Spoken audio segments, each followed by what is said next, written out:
Hi, this is my dad. And I'm Cyrus. We're going to be talking about Flint Knapping today. We're going to be talking about modern tools and ancient tools. That's right, and we've got examples of both. So Flint Knapping is the ancient human practice of making tools from stone. And some of those tools that everybody's familiar with we call arrowheads. But arrowheads really, is that really right, Cyrus? Nuh-uh. Arrows, Native Americans didn't have those until Europeans came. What kind of stuff did they use? Atlatls and spears. Yep, they sure did. And knives. They used knives too. Yeah. Right? So here's what they used for some of these. This is a natural tool. This is a Elk antler. Yeah, elk antler billet, or you can call it a spaller. You can just smack a big piece of obsidian or flint or novaculite like we got here, and it'll knock a big piece out. And then you have to try and work that piece with what's called a bopper. This is a bopper. This is a big elk antler, piece of elk antler. And so you smack that piece and knock flakes off of it and work it down into a biface. And we'll talk about that in a second. Along the way, you have to abrade it. One of the things they would also use would be a hammerstone like this. This is a great example of a hammerstone right in Drakes Creek, Kentucky. This is an abrader and a hammerstone that was absolutely used by early man. This is maybe, how old do you think it was? Maybe it can be 10,000 years old, passed by generations. That's right. This is probably 8,000 to 10,000 years old. You're exactly right. And it was used, and we're going to use it today again, which is pretty cool. So here's another little bopper. Whenever you've got your biface worked down, you need to start shaping your edge. That's where you go to these little tines and you start working your edge and shaping your point. Here's some modern tools. That thing right there, if I'm right, it's pure copper. It is pure copper, and it's heavy. It's a bopper. Here's another example of a bopper. This bopper is not pure. It has some, I'm guessing it's wood right here, and it's a little copper plated right here. That's right, that's right. This is a good edge working tool, just a nail, modern nail. But we sharpened it. And here's a copper ground wire that you can also use inside a handle and use to work your edge. The copper doesn't need to be sharpened as much as these antler tines. These antler tines wear out pretty quick. So maybe you're ready to see the process? You ready to show them how it works? If I'm right, this is used to work on the edges on the arrowheads. That's right. Here. That's exactly right. And so what we're going to do is we're going to knock a flake out, and we're going to eventually get a biface down, and we're eventually going to get to this point right here, and then we're going to start working the edge. So we're just going to kind of go through the process kind of quick because it takes a long time and it's not easy to do, is it? No, it's hard. It is very hard. So what I'm going to do is I'm going to take this bopper and I'm going to try and, you have to hit it just the right angle, and you always want to use leather and safety glasses. That's the number one thing. Your eye protection is number one. These things make, how sharp are these flakes that come off of this? Well, I remember I was 5 and I just barely even touched the flake and it gashed my thumb open. That's right, so they're extremely sharp. So you lay leather down to keep from cutting your leg, and then I'm gonna try and knock a flake out. Let's see here. There we go. Flake went on to me. Yeah, that's right. Here's a flake. Ouch. All of this stone that you use in these creates what's called a conchoidal fracture. Can you say that? Conchoidal fracture. Conchoidal fracture. If it doesn't make a conchoidal fracture, it's not going to be good for knapping. So certain rocks make good conchoidal fractures like that. Obsidian is one. Let's knock a flake out of this obsidian right here. This is going to be tricky. Obsidian's especially sharp. Especially sharp. Let's knock a little flake out. There we go. Perfect. Look at that. Obsidian's Just have to hit it. That is razor sharp. Sharp as a scalpel. And if you're not very, very careful, it will cut you deep. Good thing about it is, though, it's never been exposed to air, and so any of these flakes, they're all sterile. Yeah. You won't get diseases from them, at least. This thing of obsidian right here is probably thousands of years old too. Millions. Millions. But that is dried out lava. Sometimes whenever lava dries out, it doesn't turn into obsidian. Sometimes it does. That's right. It could be basalt, right? Yeah. But this is obsidian. It's natural glass. And this is novaculite, which is like a flint that's almost like a mud, anaerobic mud that turned into stone over millions of years. Isn't there see-through obsidian?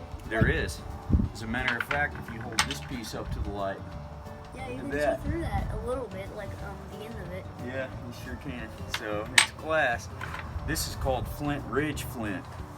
This is a really nice material to make a point with. So we've got our starting point here. So now what we're going to do is we're going to start to shape this into something that will eventually make an arrowhead, right? Yeah. We're using our natural tools. Just going to use a bopper. Watch your eyes there. You just start smacking the edges away. Trying to get that so that you can see it there on the camera.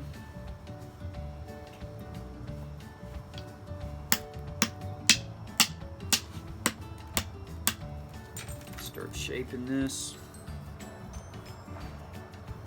to a point. My dad, he was making an arrowhead out of a chip like that. I never even thought it was going to be an arrowhead, but it turned out to be like the best arrowhead one of the best I've ever seen. It's hard to really tell when you first get started, isn't it, son? Yeah. So this is where the abraders come in. You get kind of the shape you're going for, you have to abrade it. You have to knock that edge down. This is also where you can get a chip in your eye. You have to be really careful about this. You knock that edge off. If you don't, the piece will shatter. You've got to rub that razor sharp edge off. So what you're really doing when you're making this is you're causing a crack to travel through the rock. And it travels through the rock faster than the speed of sound. That crack, if it catches an edge or something like that, will travel a way you don't want it to travel. And that'll break your piece. And then after you've put all this work in on an arrowhead and you break it and destroy it, it's kind of sad, isn't it? I guess. Just bopping away at that edge there, it's not hard to do at all. Start to shape it a little bit. Let's come over here and bop that other side. Sometimes when people just hit a block of obsidian like that with a regular old stone. Yeah, but it'll shatter if you don't know what you're doing, right? Yeah. How cool is it that this has been used for maybe 10,000 years and we're using it today? It's pretty awesome. Sure is. So, where do you see? What do you see in there? Start to see it look like an arrowhead now? I do. You might want to wear that down a little bit more. Okay. We'll go in there and try and knock that side out a little bit better. That's the part where you need to wear it down more. Work on it. Look at that. Good? Yeah. Always work it. Bop it and abrade it. Bop it and abrade it. It's the routine. Okay. Let's take this other side down a little bit here.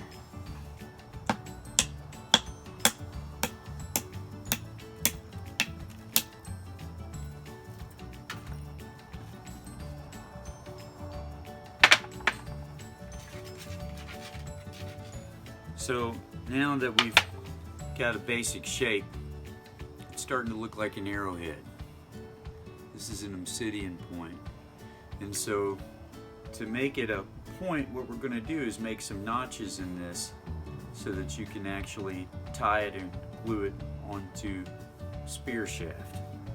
Also, whenever you make the notches on the arrowhead, it can, whenever you shoot an animal with a bow or a spear, let's say it's a deer, well, it would work like a little saw, because the serrated arrowhead would cut through the skin, and it would cut through the internal organs, very good, and it might even cut through a little bone. So that's a good way to make your arrowheads. Yep. Serrated. That's absolutely correct, and I do make serrated arrowheads. Because if you do have it, Just barely pointing away, you start to see a notch start to form. if you have an arrowhead just completely sharp and you shoot an animal and it hits a bone, it's going to chip a giant piece of that arrowhead off. Mm-hmm. If it's serrated, it's kind of more tough. Mm-hmm.